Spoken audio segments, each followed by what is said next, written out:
नमस्कार दोस्तों, मैं हूं कमलेश। स्वागत है आप सभी का हमारे इस यूट्यूब चैनल हिंदी अध्ययन पर। दोस्तों, आशा करता हूं आज सब स्वस्थ होंगे, मस्त होंगे। हम लोग हिंदी व्याकरण की प्रैक्टिस कर रहे थे, जिसमें हमने एक वीडियो में कुछ प्रश्नों को देखा। अब हम कुछ और प्रश्नों को करते हैं और देखते हैं।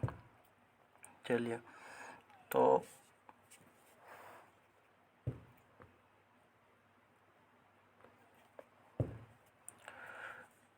प्रश्न नंबर 1, हिंदी वर्णमाला में ऊष्म व्यंजन कौन से हैं? तो हम जानते हैं ऊष्म व्यंजन सा सा सा हमने पढ़े थे, तो इसका उत्तर हो जाएगा ये।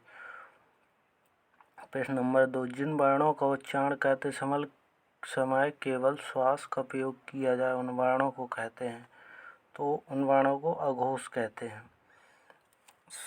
केवल श्वास का प्रयोग किया जाए या स्वतंतियाँ कम झंकृत हों। प्रश्न नंबर 3 देखिए, यार अलावा व्यंजनों को कहते हैं। तो हमने पढ़ा था यार अलावा अंतस्थ व्यंजन कहलाते हैं। आगे देखते हैं प्रश्न नंबर 4, निम्नलिखित में से ओष्ठ ध्वनि नहीं है। ओष्ठ ध्वनि कौन सी होती है? पा फा बा भा मा। पा वर्ग ओष्ठ ध्वनि वाला होता है। तो चा वर्ग इचु ऐसा नाम तालु, चा वर्ग तालव्य होता है। तो प्रश्न 4 का सही उत्तर हो जाएगा ए, चा में ओष्ठ ध्वनि नहीं है। चा ओष्ठ ध्वनि नहीं है। प्रश्न नंबर 5 देखिए, हिंदी की तालव्य ध्वनियाँ हैं। तो हमने सूत्र पढ़ा था इचु ऐसा नाम तालु। तो चा वर्ग पूरा तालव्य होता है। तो इसका सही जवाब हो जाएगा ए। प्रश्न नंबर 6, कौन सी ध्वनि अल्पप्राण है? तो किसी भी वर्ग का प्रथम, तृतीय एवं पंचम वर्ण अल्पप्राण होता है। तो ये दूसरा वर्ण है, ये ता वर्ग का दूसरा है, और ये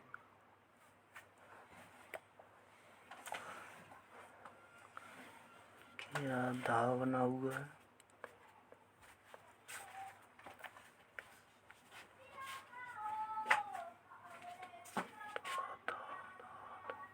ये ता वर्ग का चौथा वर्ण है, और ये ता वर्ग का पहला वर्ण है। तो हमारा उत्तर हो जाएगा डी। चलिए आगे बढ़ते हैं।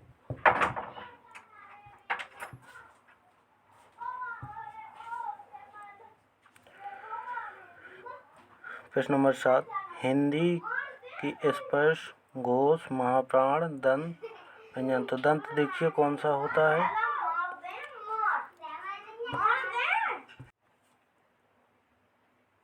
तो इसमें ओष्ठ व्यंजन देखिए, तो पा वर्ग ओष्ठ होता है, पा फा बा भा मा। तो ओष्ठ ए हो जाएगा उत्तर ए। कौन सा? प्रश्न नंबर 9 देखिए, निम्नलिखित में से कौन सा स्वर समृद्ध है? तो समृद्ध और विविध। समृद्ध स्वर वे कहलाते हैं जिनमें मुँह कम खुलता है, और विविध स्वर जिनमें मुँह अधिक खुलता है। तो ई का उच्चारण करके देखिए, ई समृद्ध स्वर है।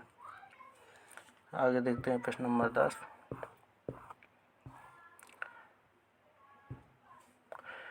हिंदी की मूर्धन्य ध्वनियाँ हैं। तो हमने पढ़ा था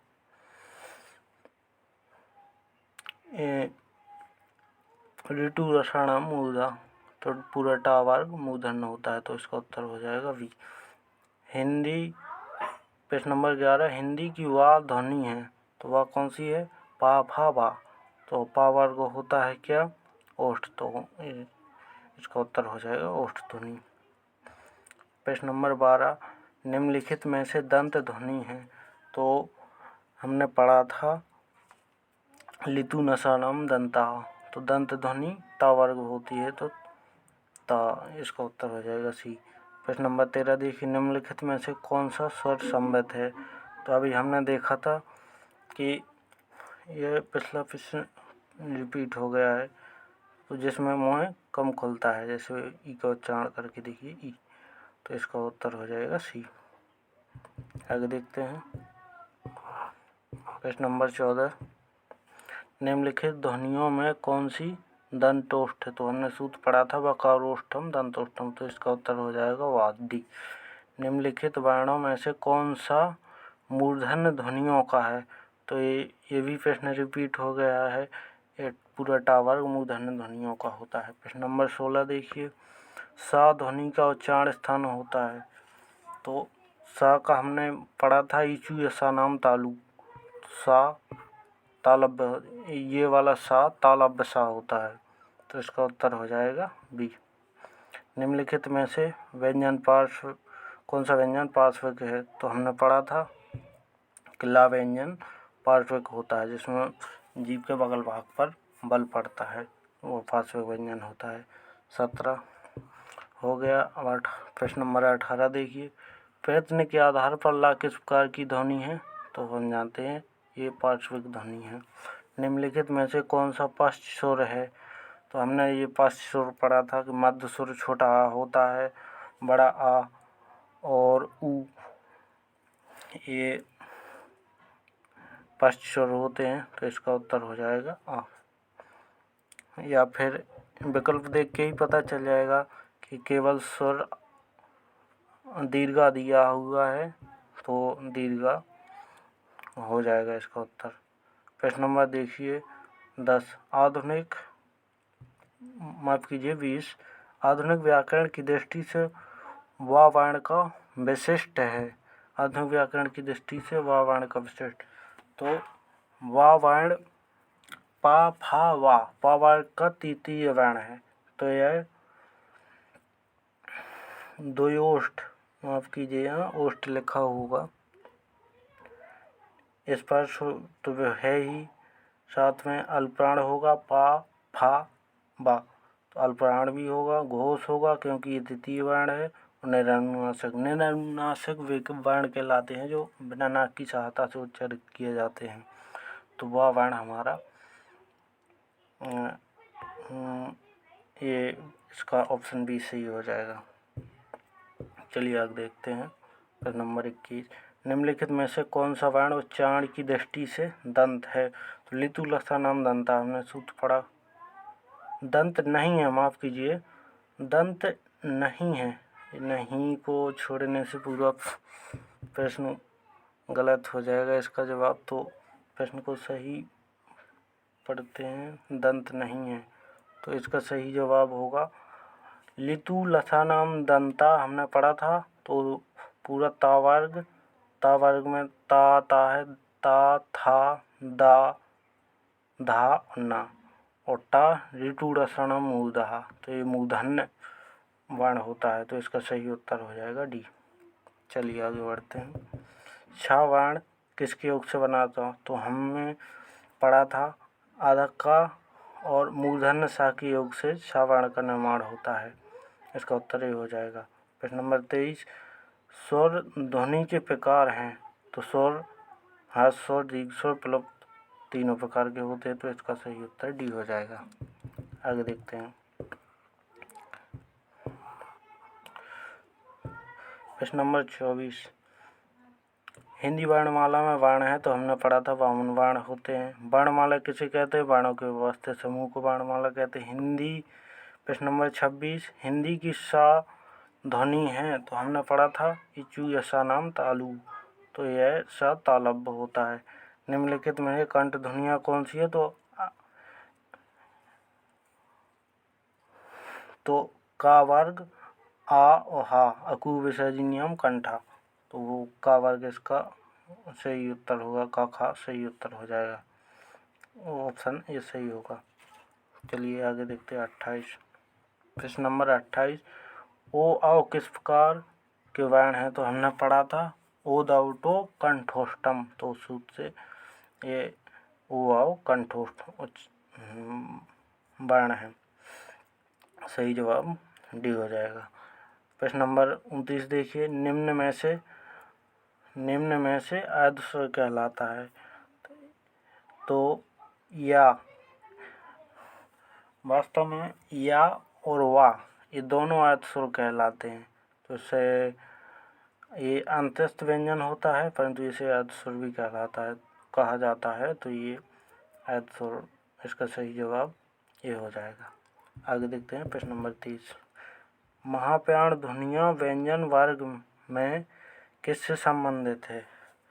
तो महाप्राण ध्वनियाँ अल्पप्राण, प्रथम, तृतीय, पंचम और महाप्राण द्वितीय और चतुर्थ, दूसरा और चौथा वर्ण होता है। तो इसका सही जवाब सी हो जाएगा।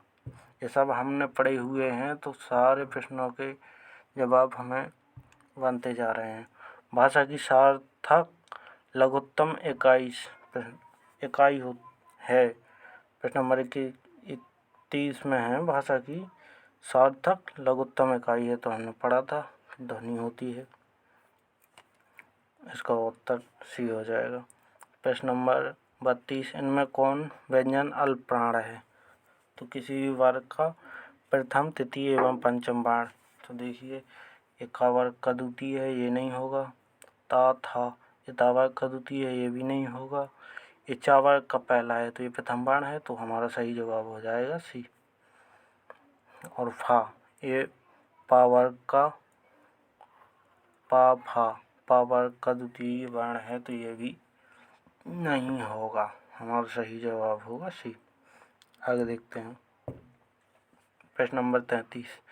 इनमें से कौन सा वर्ण स्पर्श व्यंजन नहीं है? सभी वर्गीय व्यंजन स्पर्श व्यंजन होते हैं। तो का वर्ग, चा वर्ग, टा वर्ग, ये तीनों होते हैं, परंतु यह अंतस्थ व्यंजन होता है। तो हमारा सही जवाब डी हो जाएगा। ओके, आगे देखते हैं प्रश्न नंबर 34। निम्नलिखित में से कंठ ध्वनियाँ कौन सी हैं? तो कंठ ध्वनियाँ अकु, विसर्जी, न्याम, कंठा। तो इस सूत्र से का वर्ग कंठ ध्वनि होते हैं, तो का वर्ग में का खा आएगा, तो इसका सही जवाब हो जाएगा 1। अब देखिए प्रश्न नंबर 35। निम्नलिखित में से उच्चारण स्थान के आधार पर मूर्धन्य व्यंजन है। तो मूर्धन्य व्यंजन का सूत्र हमने पढ़ा था, ऋतु रसाणाम मूर्धा। तो री, टा वर्ग और ये सा, इसको पा वाला सा बोलते हैं, ये मूर्धन्य सा होते हैं, मूर्धन्य सा होता है। ये सभी मूर्धन्य वर्ण होते हैं। तो टा वर्ग में टा, ठा, डा, ढा, तो ये सभी आते हैं, तो इसका सही जवाब हो जाएगा सी। प्रश्न नंबर 36 देखिए। निम्नलिखित में से अल्पप्राण वर्ण कौन से हैं? तो अल्पप्राण का और का, ये अल्पप्राण वर्ण है। आगे देखते हैं प्रश्न नंबर 37। बताइए कि नवीन विकसित ध्वनियाँ हैं। तो ए, आ, ये सभी स्वर हैं, ये वर्ण पहले से विकसित है, परंतु ख, ग, जो वर्ण के नीचे बिंदी रख जाती है, ये नवीन विकसित ध्वनियाँ हैं। तो हमारा उत्तर ये सही हो जाएगा।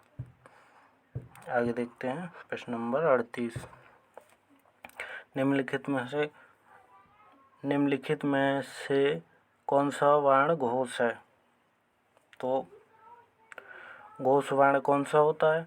तृतीय, चतुर्थ, पंचम वर्ण घोष होता है। तो का, खा, ये द्वितीय वर्ण है का वर्ग का, चा ये प्रथम वर्ण है, और ये चा, छा ये द्वितीय वर्ण है। तो ये सभी अघोष है, परंतु माँ ये पा वर्ग का पंचम वर्ण है, पा, फा, बा, बा, माँ, तो ये घोष वर्ण हो जाएगा। चलिए आगे देखते हैं प्रश्न नंबर 39।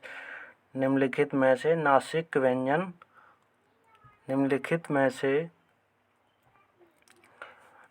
व्यंजन कौन सा है? तो किसी वर्ग का पंचमा अक्षर नासिक व्यंजन होता है, हमने पढ़ा था, तो इसका सही जवाब हो जाएगा उंगा। ये है, तो इसका सूत्र हमने पढ़ा था, ये दे तो कंठ तालु, तो इसका सही जवाब हो जाए कंठ तालब। ये अवर्ण कंठ तालब होते हैं। प्रश्न नंबर 41 देखिए। निम्नलिखित में से किसे हिंदी की मानक वर्णमाला में स्थान नहीं दिया गया है? तो ये चूँकि ली, ला में री स्वर लग जाता है तो ली बन जाता है, इसे दिया गया है। का में री स्वर लग जाता है तो के बन जाता है, और अड़ा ये तो वर्ण होता ही है। परंतु श्री ये अपने आप में एक स्वतंत्र शब्द बन जाता है, तो इसे मानक वर्णमाला में स्थान नहीं दिया गया है। इसका सही जवाब सी हो जाएगा। चलिए आगे देखते हैं प्रश्न नंबर 42। सा कौन से व्यंजन कहलाते हैं? तो हमने पढ़ा था ये सब।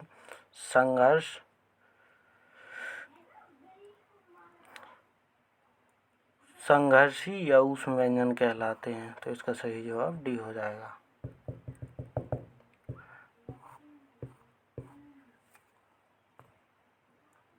तो बस हमने इस टॉपिक से संबंधित लगभग जितने भी प्रश्न बनते हैं वो सभी पढ़ लिए हैं। अब हम अगले टॉपिक को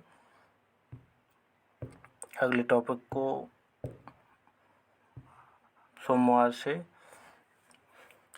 शुरू करेंगे। तो बस आज के लिए इतना ही। अगर वीडियो अच्छा लगा हो तो लाइक कीजिए, दोस्तों को शेयर कीजिए, चैनल को सब्सक्राइब कर लिए, बेल आइकन को प्रेस कर लिए, तथा कोई डाउट हो तो ज़रूर कमेंट कीजिए और सुझाव के लिए भी कमेंट कीजिए। सुझाव हो तो ज़रूर दीजिए।